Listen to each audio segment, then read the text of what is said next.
Welcome back, everybody. So I just wanted to go over one of the topics that I think I missed from before, and it is writing a function rule given a table of ordered pairs, and it's one-step rules. So if you look at this particular one, we are going from 3 to 15, 5 to 25, and 6 to 30. So what would the function rule be? So you could just use the output, divide it by the input, and you'll get 5.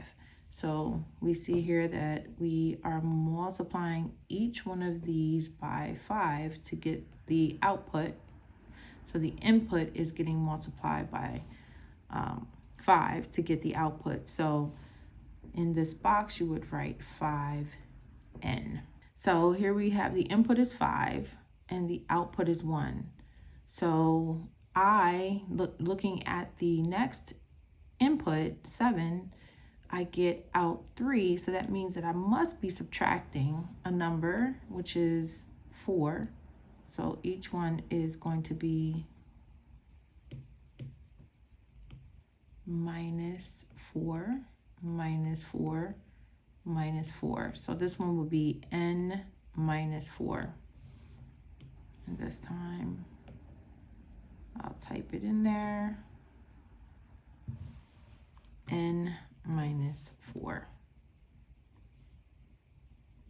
And there you have it. For this one, we're going from 4 to 8, 7 to 14. So it looks like the input is being doubled by the number 2. And again, you can take the output and divide it by the input to see if every time you get the same number. So I'm just going to type that in. To n.